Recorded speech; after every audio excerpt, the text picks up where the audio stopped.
இப்போ இருக்கக்கூடிய காலகட்டத்தில் நீங்கள் வேலை செஞ்சுக்கிட்டே பிஸ்னஸ் ஆரம்பிக்கணும் அப்படிங்கிறது ஆரம்பிக்கலாம். ஆனால் அந்த பிஸ்னஸை யார் பார்த்துக்கிறது? நீங்கள் வேலைக்கு போயிருவீங்க, யார் பார்த்துப்பா? உங்களை மாதிரி ஒரு கேர் எடுக்கக்கூடிய ஆள் வேறு யாருமே இருக்காது. அதனால் என்னுடைய சஜஷன், ஒஸ்ட் கேஸ் சினாரியோல பிளான் பண்ணுங்க. எப்பவுமே பெஸ்ட் கேஸ் சினாரியோல பிளான் பண்ணிட்டீங்க அப்படின்னா ஒஸ்ட் கேஸை ஹேண்டில் பண்ண முடியாது. ஒஸ்ட் கேஸ் இந்த மாதிரிலாம் நடந்ததுன்னா எப்படி மேனேஜ் பண்ணலாம் அப்படிங்கிறதுக்கு நீங்க தயாராயிட்டீங்கன்னா ஒஸ்ட் கேஸை ஹேண்டில் பண்றதுக்கான ஒரு ஸ்ட்ரென்த் வந்துருச்சுன்னா best case is very easy. உண்மையை சொல்லணும்னா யாரையும் நம்ப வேண்டாம். எப்பவுமே அந்த புது பொண்டாட்டி இல்லை புது கல்யாணம் பண்ணிக்கிட்டாங்க அப்படின்னா கொஞ்சம் கிரேஸாக இருக்கும்ல. அந்த மாதிரி புதுசாக பிஸ்னஸ் ஏதோ ஒரு கடை போட்டிங்க அப்படின்னா மக்கள் டெஃபினட்டாக வருவாங்க. அந்த இடத்துல எப்படி பிஸ்னஸ் நடக்குது அப்படிங்கிறத டேட்டா பூர்வமாக பார்த்தீங்கன்னா உண்மையிலேயே சரியா போகுதா இல்லை சரியா போகிற மாதிரி காமிக்கிறானா, லாஸில் தான் போகுதா இல்லை நம்மால் லாஸில் காமிக்கிறானா அப்படிங்கிறதெல்லாம் தெரிஞ்சிடும். பணம் முக்கியம் இல்லை. ஃபர்ஸ்ட் பாயிண்ட், டிகிரி முடிச்சுட்டு வரீங்க, மீடியா ஃபீல்டுங்கிறதா எதாக இருந்தாலும் சரி. ஏன்னா media is a very big field, vast field. Digital எப்படியோ அந்த அளவுக்கு மீடியா தான், மீடியாவும் டிஜிட்டலில் தான் இருக்குது இப்போ. அதனால் மினிமம் 4 to 5 years இருந்துக்குங்க. உங்களுடைய நோக்கம் இனிஷியலாக டிகிரி முடிச்சோன்னா பணம் சம்பாதிப்பதாக இருந்தால் நினைச்சது நடக்காது, மாறிக்கிட்டே இருக்கும். அதை நீ தாங்குற சக்தி உனக்கு இருக்கா? அதை தகர்த்தெறியக்கூடிய ஸ்கில் உனக்கு இருக்கா? அதை தாண்டி வெளியில் வந்துட்டு ஜெயிச்சிருவேன்.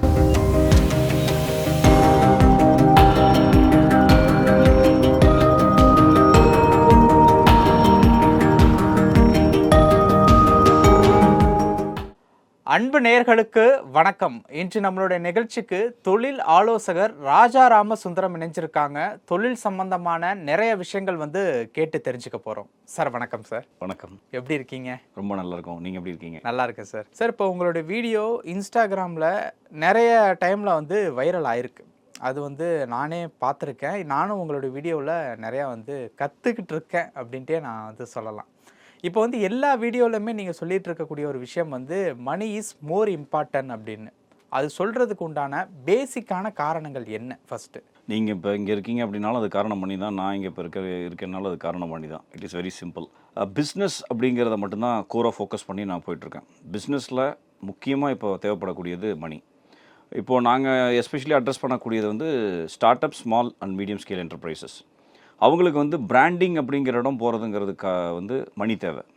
ஆனால் பிராண்டிங் அப்படிங்கிற அவேர்னஸ் அவங்களுக்கு இருக்கா அப்படின்னா ரொம்ப கம்மியாக இருக்குது. இப்போதைக்கு சாப்பிடணும், ரைட், நாளைக்கு வேணும்.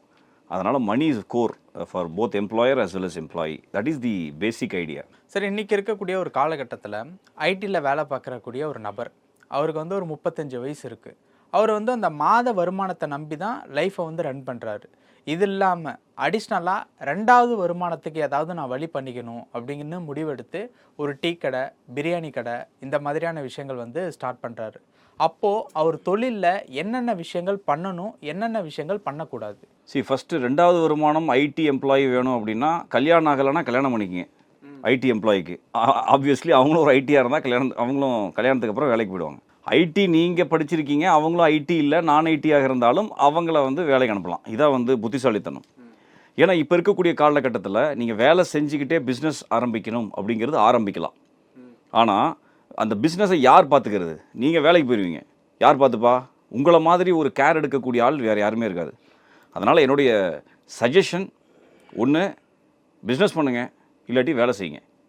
ரெண்டும் பண்ணுறது அப்படின்னா ஜெயிச்சிட்டிங்கன்னா அது மேஜிக், அது லக்கு. ஏன் சார் அது ஜெயிக்கவே முடியாது அப்படிங்கிற மாதிரி இருக்கா? இப்போ எப்படின்னா ஐடியில் வேலை பார்க்குற நபர்னு நான் உதாரணத்துக்கு தான் சொன்னேன். அவங்களுக்கு திங்கள் டு வெள்ளிக்கிழமை வேலை இருக்கும், சனி ஞாயிறு எப்படி பார்த்தாலும் லீவாக இருக்கும், ஈவினிங் டைமில் ஃப்ரீயாக இருப்பாங்க. அப்படி பார்க்கும்போது ஓரளவு கொஞ்சம் டைம் இருக்கும். என்ன எது அப்படின்ட்டு பார்க்குறது கூட டைம் இல்லாத அளவுக்கு ஆகிடுமா என்ன? It is a pattern. உங்களுக்கே தெரியும், இந்த உலகத்தில், இந்தியாவில், தமிழ்நாட்டில், ஈவன் சென்னையில் நல்லவங்க ரொம்ப கம்மி. சென்னை மட்டும் கிடையாது, எங்கேயுமே. இன்ஃபேக்ட் ஒரு கேஸ் ஸ்டடியும் சொல்லலாம். இதே மாதிரி தான் ஒரு பிராண்டட் டீ ஷாப் ஃப்ரான்ச்சைஸி என்னோடய ஃப்ரெண்ட் எடுத்தார். அவர் எனக்கு கூப்பிட்ட காலம் எப்போ அப்படின்னா, மாஸ்டர் பணம் அடிச்சுட்டு ஓடினதுக்கப்புறம் தான் என்னை கூப்பிட்டார். அவர் தான் பில்லிங் போகிறார், அவர் தான் மாஸ்டர். இந்த மாதிரியான ஒரு சூழல். மேபி பில்லிங்க்குன்னு ஒரு ஆளை உட்கார வச்சாலும் அவனும் பணம் அடிச்சுட்டு போயிடுவான். நல்லவங்க அப்படிங்கிற இடம் இருக்காது. இப்போ நான் சம்பாதிக்கிறேன், எனக்கு மேலே இருக்கிற ஆள் அதிகமாக சம்பாதிச்சான்னு வைங்களேன், அவனை மாதிரி நான் ஆகணும் அப்படின்னு நான் நினைக்கிறேன்.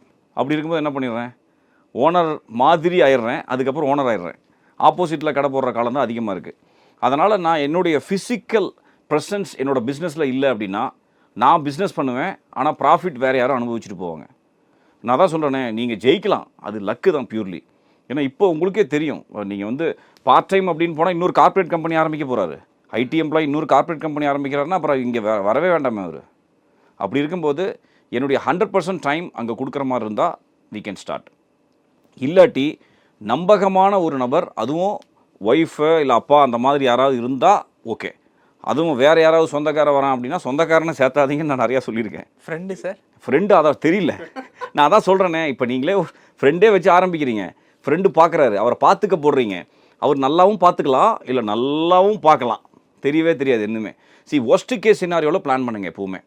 பெஸ்ட் கேஸ் சினாரியோவில் பிளான் பண்ணிட்டீங்க அப்படின்னா ஒஸ்ட் கேஸை ஹேண்டில் பண்ண முடியாது. ஒஸ்ட் கேஸ் இந்த மாதிரிலாம் நடந்ததுன்னா எப்படி மேனேஜ் பண்ணலாம் அப்படிங்கிறதுக்கு நீங்கள் தயாராகிட்டீங்கன்னா, ஒஸ்ட் கேஸை ஹேண்டில் பண்ணுறதுக்கான ஒரு ஸ்ட்ரென்த் வந்துருச்சுன்னா best case is very easy. உண்மையை சொல்லணும்னா யாரையும் நம்ப வேண்டாம், அதுதானே பிஸ்னஸில் எங்கேயுமே பொதுவாகவே பிஸ்னஸ்ங்கிறது மணி. 10 லட்ச ரூபா 20 லட்ச ரூபா போடுறீங்க. யார் ஆசை விட்டது யாருக்கு சொல்லுங்கள்? கரெக்டாக கல்லாப்பட்டியில் உட்கார வைக்கிறீங்க நம்பகமானால, ரைட்? இவ்வளோ வருதே, நானே போட்டேன்னா நான் ஃபுல்லாக முழுக்க எடுத்துடலாமே அப்படின்னு தானே யோசிப்பான். சிம்பிள். இதுதான் உலகத்தில் நடக்கக்கூடியது, இதுதான் உண்மை. மோர் தென் 80%, மேபி எல்லாருமே அப்படியா அப்படின்னா சொல்ல முடியாது, ஆனால் 80%க்கு மேலே இப்படி தான் இருக்காங்க. அதனால் என்னுடைய சஜஷன், ஆரம்பிக்க முடியாது பார்த்துக்க முடியாது அப்படிங்கிறது இல்லை. நம்பகமான ஆள் இருந்தால் போட்டு பார்த்துக்குங்க. அப்பப்போ ஒரு கண்ட்ரோல் சிஸ்டம் வச்சுக்கோங்க. இல்லையா இதில் பிஸ்னஸ் நல்லா இருக்குது. கண்ட்ரோல் சிஸ்டம்னு எதை சொல்கிறீங்க? கண்ட்ரோல் சிஸ்டம்ங்கிறது உங்களோட ரிப்போர்ட்டிங் சிஸ்டம் தான். எவ்ரி 1 hour once என்ன நடக்குதுன்னு உங்களுக்கு தெரியுமா? ஃபார் எக்ஸாம்பிள் ஒரு டீ ஷாப்பே ஆரம்பிக்கிறீங்க, ஒரு பிராண்டட் அப்படின்னா 1 hour once சேல்ஸ் என்ன நடக்குது அப்படிங்கிறது உங்களுக்கு தெரியணும். நீங்கள் அதுக்காக சிசிடிவி போட்டு உட்காந்துருக்கூடாது. சேல்ஸ் ரிப்போர்ட் தான். ஏன்னா இப்போது எனி ஃப்ரான்ச்சைஸி எடுக்கிறீங்க, இல்லை மார்க்கெட் ஸ்டடி பண்ணுறீங்க, உங்களோட சொந்தமான பிஸ்னஸ் ஆரம்பிக்கிறீங்க அப்படின்னா நீங்கள் ஒரு மார்க்கெட் ஸ்டடியில் டேட்டா இருக்கும். அந்த டேட்டாவை வச்சு தான் நீங்கள் உள்ள பிஸ்னஸ் ஆரம்பிப்பீங்க. கரெக்டாக இல்லையா? இந்த அளவுக்கு பொட்டன்ஷியல் இருக்குன்னு உங்களுக்கு தெரியும். கரெக்ட்? 10 கடை இருக்குது, நான் 11வது கடையே போடுறேன். 10 கடையும் சேர்த்து ஒரு நாளைக்கு 50 லட்ச ரூபா வருமானம் வருது. அதைத்தான் நான் எடுக்க போகிறேன். எனக்கு ஒரு 5 லட்ச ரூபா வரும்ல, 50,000 வந்ததுன்னா then there is a doubt. எப்பவுமே வந்து அந்த புது பொண்டாட்டி இல்லை புது கல்யாணம் பண்ணிக்கிட்டாங்க அப்படின்னா கொஞ்சம் கிரேஸாக இருக்கும்ல, அந்த மாதிரி புதுசாக பிஸ்னஸ் ஏதோ ஒரு கடை போட்டிங்க அப்படின்னா மக்கள் டெஃபினட்டாக வருவாங்க. அந்த இடத்துல எப்படி பிஸ்னஸ் நடக்குது அப்படிங்கிறத டேட்டா பூர்வமாக பார்த்தீங்கன்னா உண்மையிலே சரியாக போகுதா இல்லை சரியாக போகிற மாதிரி காமிக்கிறானா, லாஸில் தான் போகுதா இல்லை நம்மால் லாஸில் காமிக்கிறானா அப்படிங்கிறதெல்லாம் தெரிஞ்சிடும். கண்ட்ரோல் சிஸ்டம் அப்படிங்கிறது, நான் பிஸ்னஸை கண்காணிக்கிறது தான் கண்ட்ரோல் சிஸ்டம். என்ன நடக்குது ஏதுங்கிறத துல்லியமாக எனக்கு அப்பப்போ தெரிஞ்சுக்கிட்டே இருக்கணும். அப்போ தான் நான் அடுத்தடுத்த முடிவு எடுக்க முடியும். இதுதான் கண்ட்ரோல் சிஸ்டம்ங்கிறது. அப்போ 2வது வருமானம் இதை பண்ணால் கரெக்டாக வரும் அப்படின்னா என்ன சொல்லலாம்? நான் தான் முன்னாடியே சொல்லிட்டேனே, கல்யாணம் ஆகலைன்னா கல்யாணம் பண்ணிக்கங்க, அவங்கள வேலைக்கு அனுப்புங்க. அவங்க வேலைக்கு போகல, ஹவுஸ் ஒய்ஃபாக தான் இருக்காங்க, எனக்கு வந்து 2வது வருமானம் கண்டிப்பாக தேவைப்படுது, இந்த தொழில் பண்ணால் 2வது வருமானம் சரியாக வரும் அப்படின்னா என்ன தொழில் பண்ணலாம்? இல்லை மறுபடியும் சொல்கிறேன், நீங்கள் தொழில் பண்ணிவிட்டு இன்னொரு தொழில் அப்படிங்கிறதே சிரமம் இப்போ இருக்கக்கூடிய காலகட்டத்தில், ரைட்டா? ஆனால் மறுபடியும் நீங்கள் வேலைக்கு போய்கிட்டு மறுபடியும் தொழில் பண்ணுறேன் அப்படிங்கிற இடத்துக்கு வரீங்க அப்படின்னு சொன்னால் நீங்கள் வேலையை விட்டுருங்க. இல்லாட்டி நான் இன்னும் நிறையா பேருக்கு சஜஷன் கொடுத்துருக்குறோம். ஒரு 3 months மெடிக்கல் லீவ் எடுத்துருங்க. இது வந்து எம்ப்ளாயர்லாம் கேட்டால் கடிச்சு குதறிடுவாங்க நம்மளை. 3 மாதம் மெடிக்கல் லீவ் எடுங்க, ரைட்டா? அந்த மெடிக்கல் லீவ் எடுத்துகிட்டு பிஸ்னஸை செட் பண்ணுங்கள். அதுக்கப்புறம் ஜாப் ரிலீவ் பண்ணிட்டு வந்துருங்க, அவ்வளோதான். It is very simple. மறுபடியும் எம்ப்ளாயர் என்ன தாக்குறாங்க அப்படின்னா நான் உண்மையை சொல்லிடுவேன், நீங்கள் சரியாக இருந்தீங்கன்னா உங்களுக்கு 2வது வருமானம் போகணுங்கிற அவசியம் இல்லை. அவருடைய வேலையை, அவருடைய ஸ்கில் செட்டை நீங்கள் ரெகக்னைஸ் பண்ணுறீங்க அப்படின்னா ஒரு அட்பார் சம்பளம் கொடுத்து அவனை வச்சுருப்பீங்க. Very simple. அவங்க எப்போ வந்து 10 அப்படிங்கிற இடம் வருது அப்படின்னா 2 வகையாக சொல்லலாம். 10ங்கிறது எனக்கு கல்யாணம் ஆயிடுச்சு அப்படின்னு சொல்லிட்டு 5,000 ஏற்று, எனக்கு அடுத்த வருஷம் குழந்தை பிறந்துருச்சு இன்னொரு 5,000, அப்படிலாம் பண்ண முடியாதுல்ல. என்னுடைய பர்ஃபார்மன்ஸ் அதிகப்படுத்த கம்பெனி சம்பளத்தை அதிகப்படுத்துதா அப்படிங்கிறத பார்க்கணும். சம்பளத்தை அதிகப்படுத்தி ரெகக்னைஸ் பண்ணலை அப்படின்னு சொன்னால் மட்டும்தான் எப்படியுமே என்னுடைய வாழ்வாதாரம் அடுத்தடுத்து போயிட்டுருக்கு, தேவைகள் அதிகமாகிட்டுருக்கு. அப்படி இருக்கும் பட்சத்தில் என்னுடைய பர்ஃபார்மன்ஸ் அதிகப்படுத்தினா சம்பளம் அதிகமாக கிடைக்கும், நான் அங்கே இருப்பேன். அப்போ சம்பளம் அதிகம் ஆக்கலை அப்படின்னா மட்டும்தான் நான் செகண்டரி, ரைட்?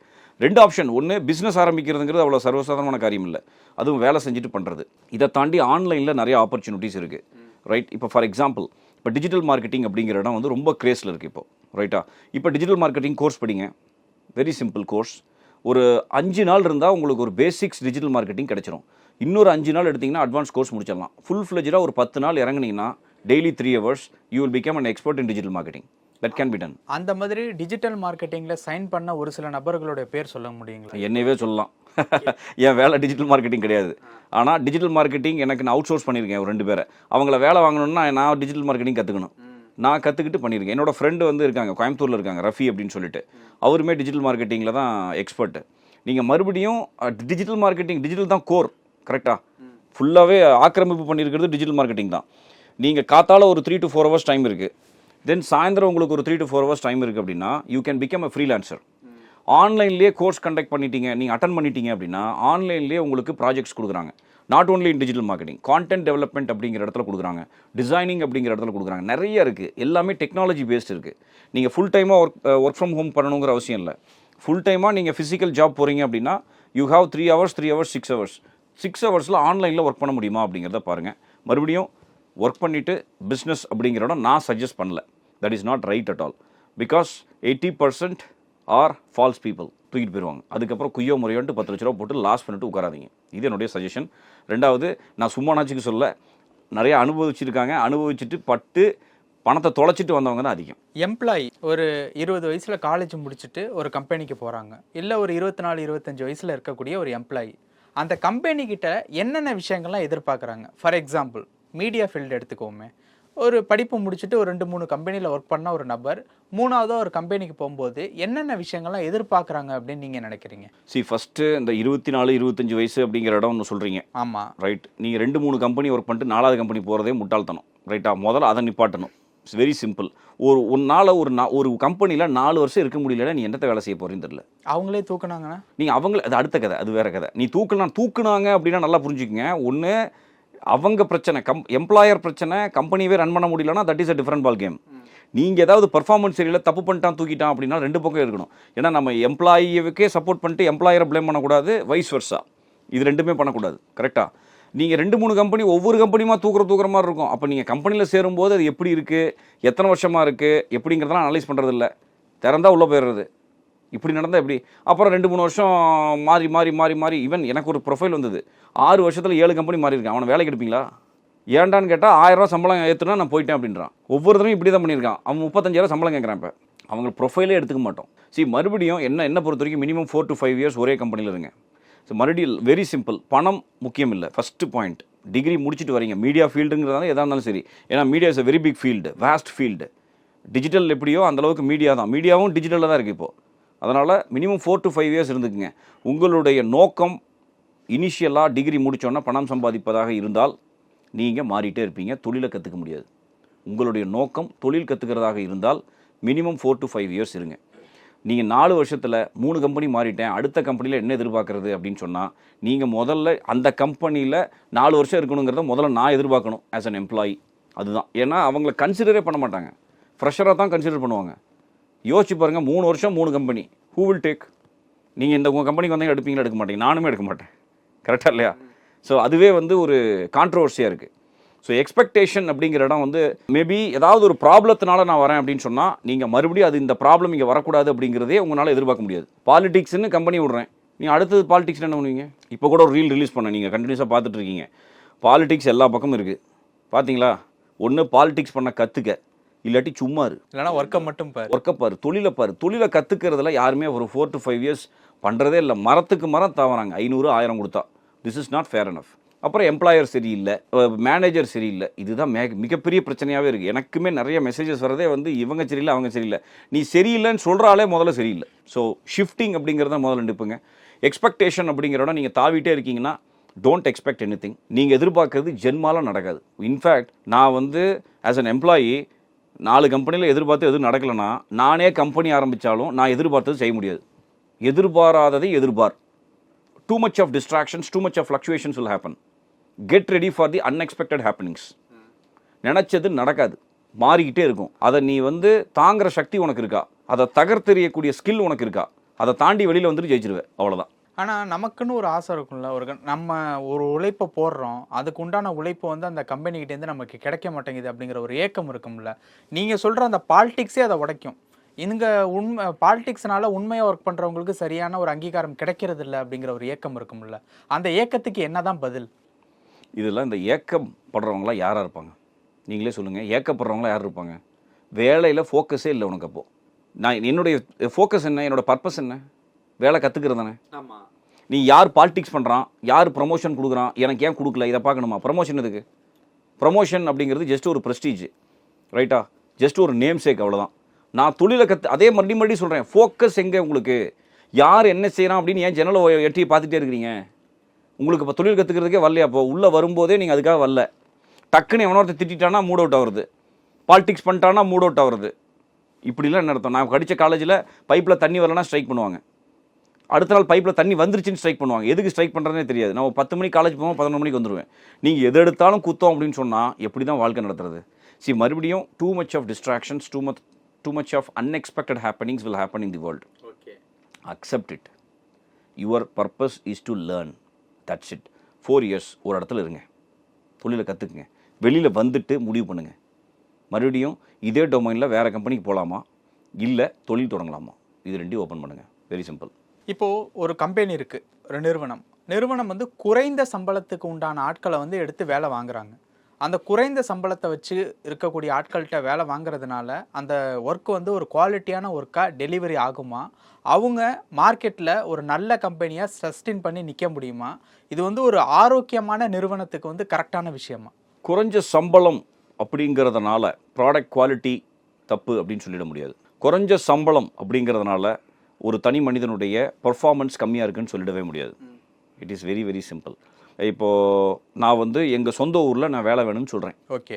வெளியூர்லேருந்து ஷிஃப்ட் ஆகி வந்துட்டேன். சொந்த ஊரில் வேலை வேணும், எனக்கு எவ்வளோ சம்பளம் கொடுத்தாலும் பரவாயில்ல, நல்லா வேலை செஞ்சுட்டு இருந்தேன். 30,000 வாங்கிட்டு இருந்தேன். இப்போ 5,000 கொடுத்தாலும் பரவாயில்ல. ஏன்னா வீட்டோட எங்கள் அப்பா அம்மா இருங்கன்னு சொல்லிட்டாங்க. நான் அவங்களோட இருக்கணும்னு விட மாட்டேங்கிறாங்க. ஹோம் சிக்குன்னு சொல்லலாம், இல்லை அவங்களுக்கு ஏதோ ஒரு சிக்குன்னு சொல்லலாம், உடம்பு சரியில்லைன்ட்டு. இப்போது குறைஞ்ச சம்பளம் 30,000 வாங்கிட்டு இருந்தேன், 15,000 வாங்குறேன். இப்போ நான் பெர்ஃபார்ம் பண்ண மாட்டேன்னா? தெரியவே தெரியாது. எல்லாருமே அவங்கவங்க எப்படி வேலை செய்கிறாங்க அப்படிங்கிறத பொறுத்து தான் எம்ப்ளாயீஸ். நீங்கள் ராங் ப்ராடக்ட் அப்படிங்கிற இடம் வந்து it is purely based on the material. இது வந்து கம்பெனியை பொறுத்து தான். சம்பளம் கம்மியாக கொடுக்குறாங்க அப்படிங்கிறதுக்காக தப்பான ப்ராடக்ட் ப்ரொடியூஸ் பண்ணுறாங்க அப்படிங்கிற அர்த்தமே கிடையவே கிடையாது. குவாலிட்டி இல்லை அப்படிங்கிறது கிடையவே கிடையாது. ரைட். இது வந்து எம்ப்ளாயீஸ், நீங்கள் மறுபடியும் சொல்கிறேன், நீங்கள் கேட்குற இடமெல்லாமே ஃபோக்கஸ் மட்டும்தான் இருக்குது. பர்ஃபார்மன்ஸ் அப்படிங்கிறது சேலரியின் அடிப்படையில் இருக்குது அப்படின்னு சொன்னால் அது தப்பானது. அப்போ நான் சேலரி சரியாக வரல, இல்லை கம்மியாக கொடுக்குறாங்க அப்படிங்கிறதுக்காக நான் தப்பாக பண்ணுறேன்னா, இல்லை கம்மியாக பண்ணிட்டேன் அப்படின்னா நான் அந்த இடத்துல இருக்க வேண்டிய அர்த்தமே இல்லையே. ரைட்டா? இன்னுமே ட்ரெடிஷ்னல் பிஸ்னஸ் எங்கள் ஊர்லலாம் நிறையா இருக்குது. அதெல்லாம் ஒரு அடிமை வர்க்கம். நீங்கள் சொல்லக்கூடிய அந்த கம்மி சேலரி அப்படிங்கிறது இன்னுமே 6,000 சம்பளத்துக்கு வேலை செய்கிறாங்க எங்கள் ஊரில், ஈரோடு. நான் 6,000 சம்பளத்துக்கு இருக்காங்க. இப்போ என்ன பண்ணுறது? அவங்களுக்கு அந்த மாதிரி ஒரு இளிச்சவாய் முதலாளி கிடைக்காது, அவங்களுக்கு இந்த மாதிரி ஒரு அடிமை வர்க்கம் கிடைக்காது. இது எப்போ திருந்துவாங்க? இப்போ நீங்கள் இந்த டாஸ்மாக் சொல்கிறாங்கல்ல, ஆமாம், ரைட், குடிக்கிறவன் நிறுத்த சொல்லுவாங்க, அவன் ஊத்துறதை நிறுத்த சொல்லுவாங்க. இதே மாதிரி தான் நீ போனாத்து நீ ஏன் போகிற? சம்பளம் கம்மியாக கொடுக்குறாங்க, நீ ஏன் போகிற? போகாத, நின்றுக்க. உனக்குன்னு ஒரு அட்பார் சம்பளம் வேணும்ல, மினிமம். என்னோட கம்பெனியில் மினிமம் சேலரி இஸ் 15,000 rupees ஈரோடில். ஆனால் எங்கள் ஊரில் இன்னுமே 6,000 கொடுக்குறாங்க. 15,000 rupeesக்கு கம்மியாக யாரையுமே எடுக்கிறதில்ல. ஏன்னா ஐ வாண்டட் டு ரெகக்னைஸ். நான் 3 மாதத்தில் சம்பளம் ஏற்றிடுவேன். நல்லா பண்ணேன்னா 3 மாதத்தில் சம்பளம் ஏற்றிடுவேன். ஆனால் 3 மாதத்தில் நீ சரியாக பண்ணலன்னா பண்ண வைக்க வேண்டிய பொறுப்பு என்னது? உன்னோட கன்சல்டன்ட் வில் டேக் கேர். நான் யாரை பார்த்துக்கணும் அப்படிங்கிற ஒரு சிஸ்டமை கொடுக்குறோம். ஏன்னா ஓனருக்கு மேலே நிறைய யோசிக்க வேண்டிய ஒரு சூழல் இருக்கும். அதனால் நாங்கள் செஞ்சாகணும். ஸோ மினிமம் எனி Tier 3 அப்படின்னா recommended salary is minimum 12,000 rupees. Very very simple. Tier 1 உங்கள் மெட்ரோ சென்னை மாதிரி இருக்குது அப்படின்னா டெஃபினட்டாக ஒரு 17,000-18,000 rupees மினிமம், பேர் மினிமம். அது இல்லாமல் எங்கேயுமே போக முடியாது. The cost of living is high. அதையும் கன்சிடர் பண்ணணும். ஒரு எம்ப்ளாயினுடைய ஸ்கில் செட்டையும் கன்சிடர் பண்ணணும். நான் மறுபடியும் ஓனருக்கெலாம் சொல்லக்கூடிய ஒரு இடம் என்னென்னா, தயவுசெய்து சம்பளத்தை கொடுத்துருங்க. அந்த பர்டிகுலர் ஃபினான்ஷியல் அவங்களோட கண்டிஷன் வச்சு, உங்களுடைய லொக்கேஷன் வச்சு கொடுத்துருங்க. சம்பாதிக்க வேண்டிய பொறுப்பு ஒன்றுது, பிஸ்னஸ் எடுத்த வேண்டிய பொறுப்பு ஒன்றுது. பிஸ்னஸ் எடுத்துகிட்டு வச்சுட்டு வேலை வாங்குங்க. அதுக்காக எனக்கு இப்போ ஓடல, ரிஸ்க் எடு. இப்போ எடுக்கல, நான் எப்போ எடுக்க போகிறேன்? சம்பளத்தை கொடுத்துரு. 10 பேர் எடு, 20,000 சம்பளம் கொடு, 2 லட்ச ரூபா கொடு, பிஸ்னஸ் எடு. அதை தவிர என்ன வேலை? பிஸ்னஸ் எடுக்கிறதுக்கு தான் உள்ளே வந்திருக்கிறீங்க. ஏன்னா கம்மியாகுது அப்படிங்கிறதுக்காக அவனையும் பாதிச்சு நீயும் வளராமல் அப்படியே உட்காந்துட்டு இருந்தீங்கன்னா கடைசி வரைக்கும் அப்படியே தான் இருக்கும். அவனுக்கு 10,000 கொடுப்பில்ல, உனக்கே நீ 5,000 எடுத்துகிட்டு போவ. இதுதான் மிகப்பெரிய பிரச்சனை. பணத்தை கொடுத்துரு, ரிஸ்க் எடு, நீ ஓடுவ, அவனுக்காக ஓடுவ, ப்ராஜெக்ட் அதிகமாக எடுப்ப, வேலை அதிகமாக எடுக்க வேலை அதிகமாக கொடுப்பீங்க, வேலை அவங்க அதிகமாக செய்வாங்க. It is very simple. அவங்களோட பர்ஃபார்மன்ஸும் அதிகமாகும். கம்மியாக சம்பளத்தை வச்சுட்டு சும்மா உட்காந்துருக்கிற ஆளுகளாக இருக்காங்க. 5,000 6,000 வச்சுருப்பாங்க, சும்மா இருப்பாங்க. 3 மணி நேரம் 4 மணி நேரத்துக்கு மேலே இருக்காது. What will you do? Mind of the people how to change. Very simple. So நிறைய விஷயங்கள் பேசணும், நிறைய விஷயங்கள் நானும் கற்றுக்கிட்டேன். இந்த இன்டர்வியூ வந்து எனக்கு ரொம்ப யூஸ்ஃபுல்லான இன்டர்வியூவாக இருந்தது. உங்களுடைய நேரத்துக்கு ரொம்ப நன்றி. Thank you very much.